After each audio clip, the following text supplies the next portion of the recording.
Well, good morning. So today we're going to be doing something fun and new. I don't think we've ever done this on either channel. And that's going to be going through my morning routine on taking care of the farm and all the animals and everything that I do on a day-to-day basis. Now, it's not always the same. Well, you'll get the general idea of what I do every single day, about how long it takes and some of the ins and outs of our system and just how we do things. Now, I start off every day kind of the same. I am very much a creature of habit. I like routines. So I am very much a creature of habit and routine. I enjoy a routine. I enjoy doing some of the same things over and over again.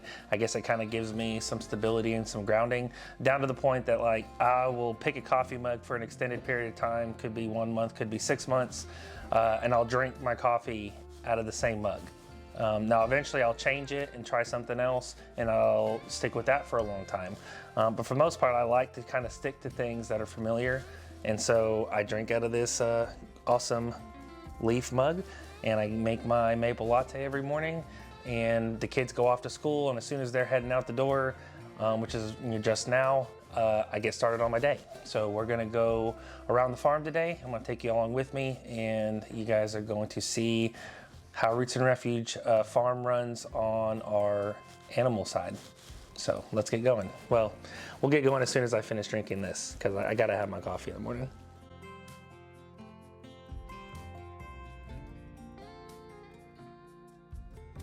All right, now that coffee's been had, first thing I do is I head to the barn and we get the cows addressed. Milking on a schedule is important. You don't have to necessarily do it at first light. I know a lot of homesteaders and farmers do that. The point of doing that is so that you can finish in the evening at an earlier time. But honestly, what really works with our schedule and the demands that are on our life with our kids and different activities that they have is that we milk right after they leave for school at about 8:30, and then we milk about 8:30 in the evening, usually after dinner. As Jessica's getting the kids ready for bed, especially on a school night, I'll go out and go ahead and get the evening milking done, and that just works for us. And so really just find the schedule that works for you. We generally try and keep about a 12-hour gap in between the two milkings. Let's get to the barn and we'll get the cows milked.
I've got all the milking supplies, I've got the feed, and so now it's time to let these ladies in. Obviously they're very eager to get in here, get their feed. I've got 2 cows to milk.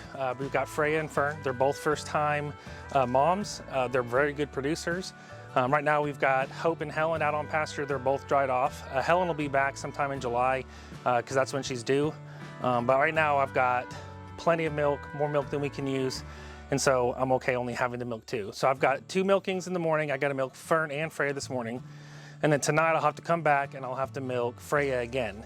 When I come back out tonight for Freya's milking, I'll go ahead and pull Fraulein so that way we can milk Fern again in the morning. So at night I pull the calf so that way we get the morning milk, and then the calf will get the milk throughout the rest of the day, and then she gets pulled again at night. Come on, Freya. No, no, you're not first. Come on.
Come on, Fern.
Now I'm probably gonna get some questions, so I'm gonna go ahead and answer it now.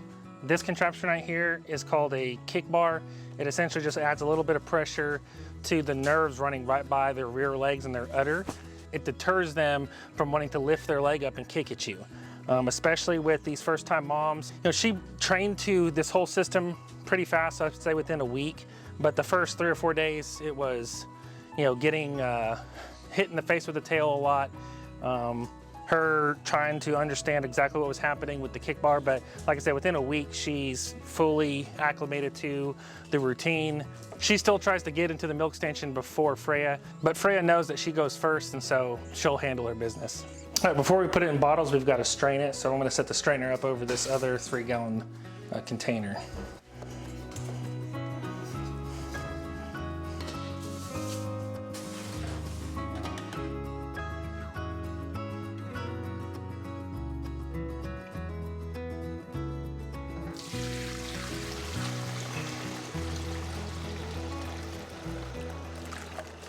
I usually get between 4 gallons to 4.5 gallons every morning milking when I'm milking both cows. And then I'll usually get 2 to 2.5 gallons in the evening. So we're gonna get it all strained through this strainer. Okay, I don't think what I've got off of Freya, which is in this other container, is gonna fit into this. So I'm gonna have to bottle this first, and then we'll come back and strain Freya's milk. Set this in here. I kind of play a game with myself whenever I'm pouring the milk, and my goal is to not spill any. As pouring multiple gallons at a time, you know, at first it was hard, but I've gotten pretty good at it. We'll see.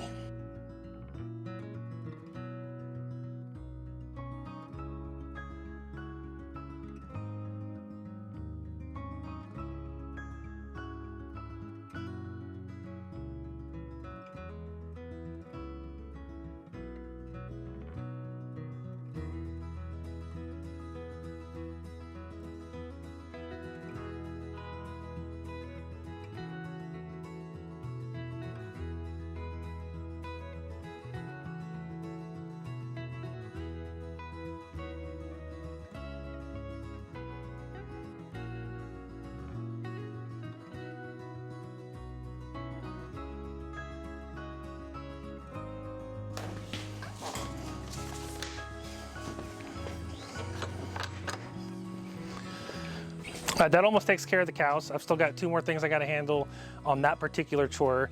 After each milking, we've got a hose set up over here by the stanchion, and we go ahead and spray off and clean this surface. You know, when the cows are coming in, they're tracking in manure and stuff from the field. It's just, you know, part of being a cow. You're walking on dirt and mud, especially when it's heavy rain. And then we've got to let Fraulein out to get back with her mom for the rest of the day.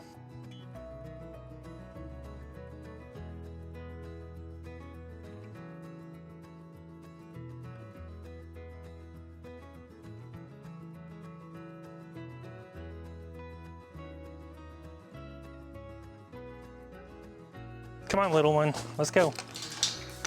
Come on. Come on. Go find your mama.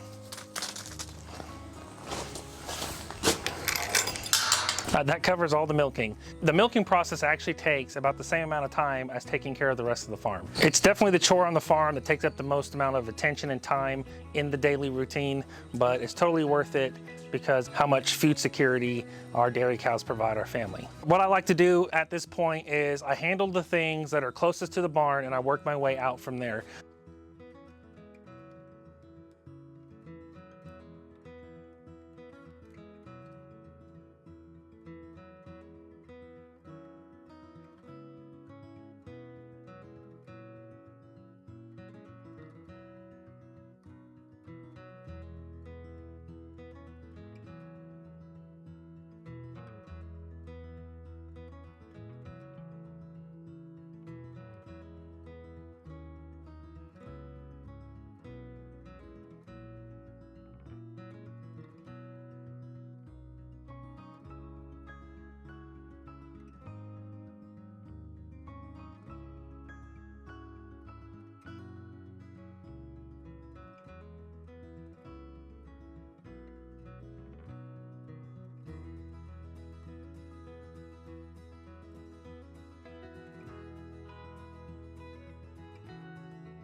You know, before I head out of the barn, I just wanted to point out the barn has been such a huge step up in the functionality and the stress relieving of running this homestead and doing what we do.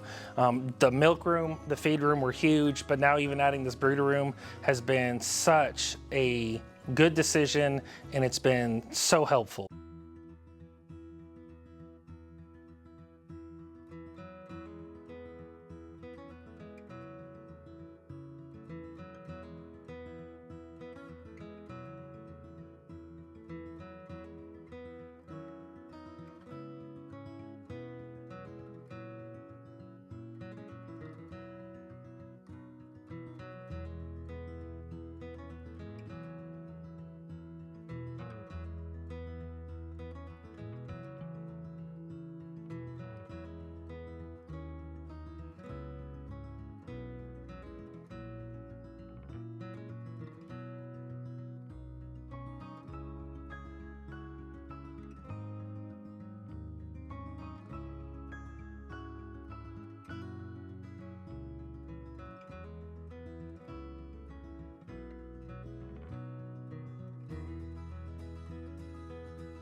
So this is the turkey coop that I was talking about needing to be redone. As you can see, it's seen better days. Wes asked that I save the turkey eggs. We don't actually eat them. We could, but we don't need to, so we don't. And I think he's been saving them up to hatch them. So we got the turkey eggs for Wes.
Even though I don't have to feed anything out to our Devon herd and Hope and Helen and Honey who are out here, I still like to come out here every day. It's good to lay eyes on everything.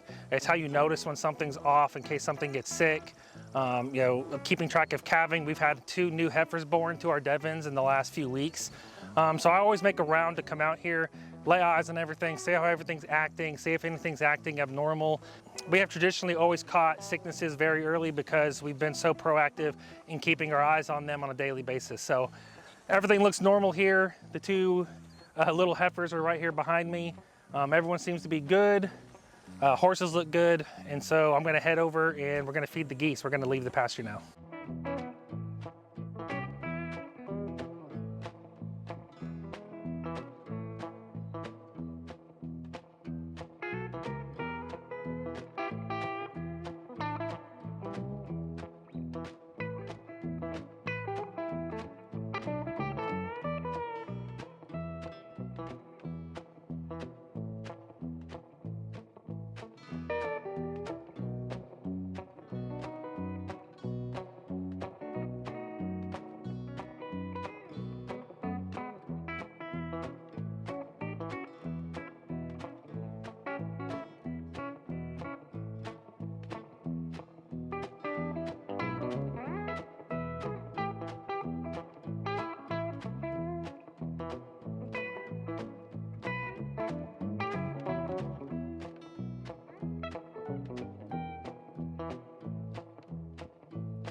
Okay, so I'm here at the chickens, and I wanted to go over the fact that not every day looks the exact same. Like right now, we aren't currently running any meat birds or turkeys. We actually will be starting turkeys here in the next few weeks.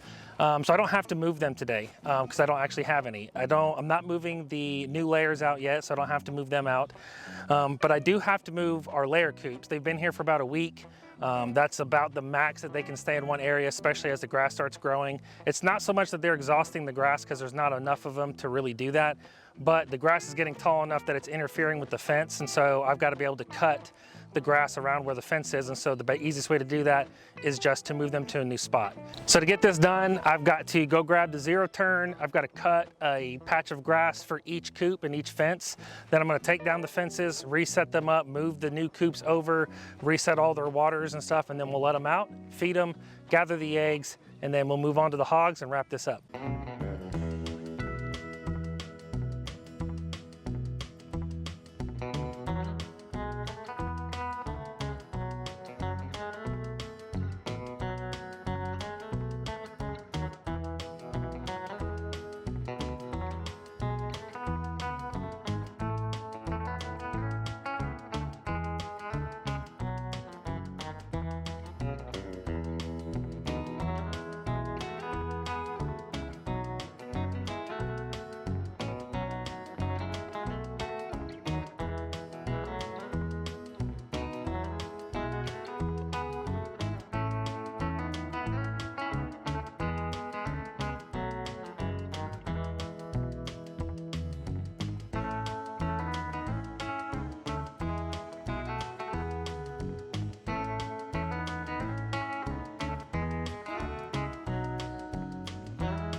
Okay, that brings us to our last stop, which is going to be taking care of the hogs. I've got a couple of different setups that will actually be changing very soon.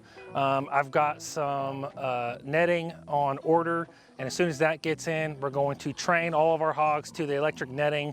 None of them are currently trained to electric netting. About half of them are trained to a hot wire, but netting is actually a completely different thing.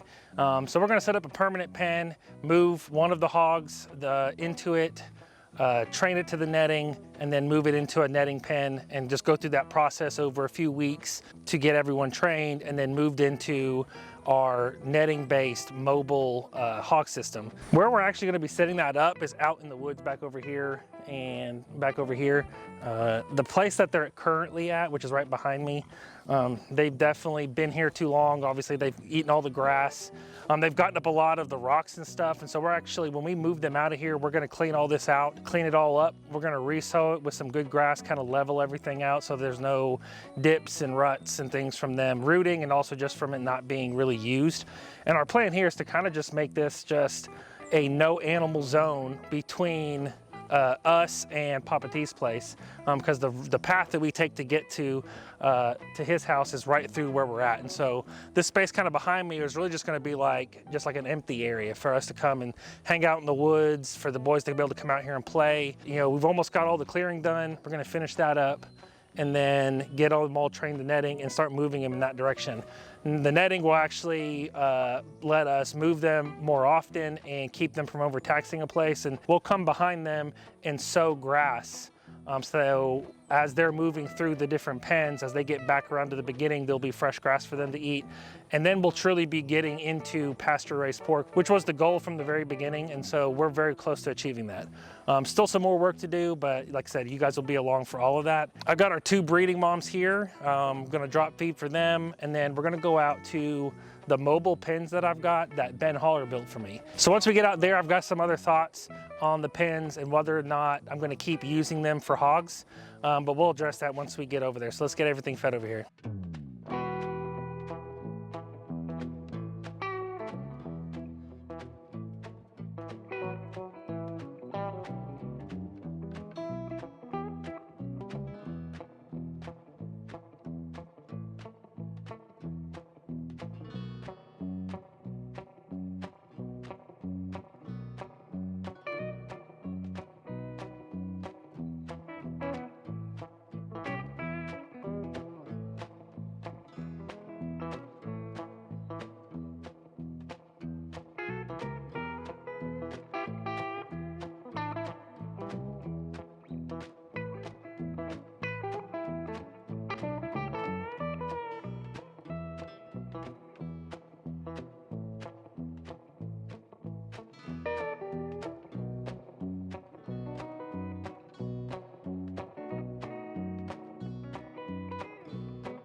Okay guys, to wrap up, I want to go over these mobile pens. Now, I got the idea from Justin, who had Ben Holler build him one for his ram and his sheep and his breeding, and keeping the ram isolated even when he's not breeding, just so he doesn't go and impregnate other sheep whenever he is not wanting that to happen. Now, I had the idea to use it for hogs, initially for a boar, to be able to keep your boar and your breeding male in a pen that could be mobile, that would give him fresh space, you know, every day or every other day, how often he needed, rather than keeping him in an isolated pen that he would deplete the resources.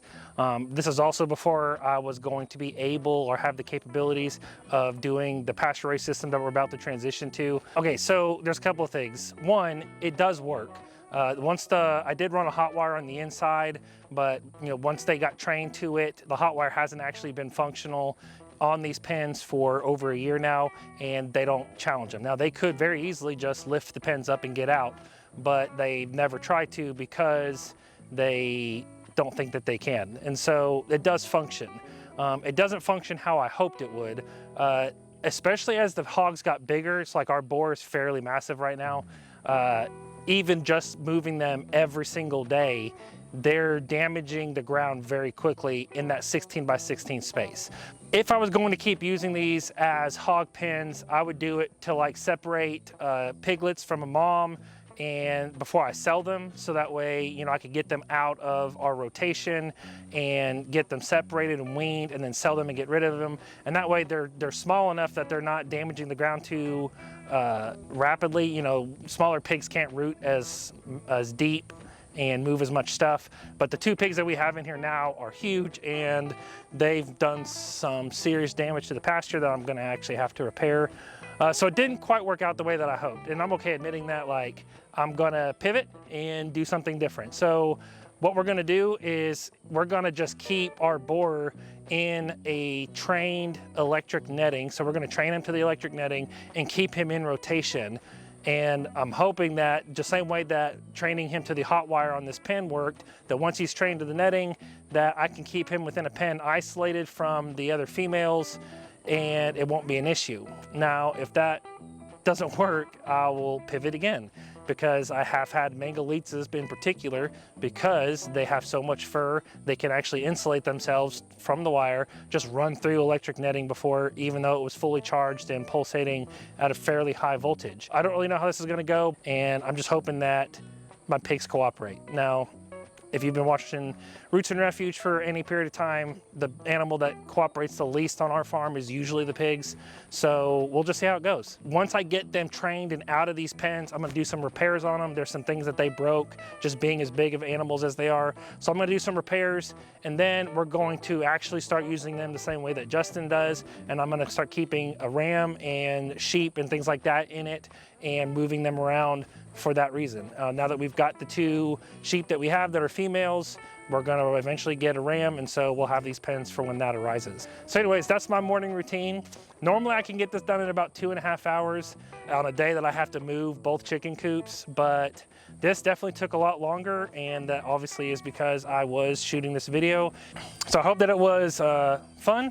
I hope that you guys enjoyed it. Probably do these every so often, just because the routine changes. Now that I've got the channel going, I really want to showcase horses and working them and training them and then learning to ride. Wes is going to teach me what he knows, because he's basically was a cowboy for a while, and I'm super excited about that. Like, I've always loved having the horses. I've never really committed the time, because of a lot of reasons, into getting to the place or getting to the point of riding. But we're gonna do it. So yeah, stay tuned. Thank you guys, and I'll catch you guys on the next one.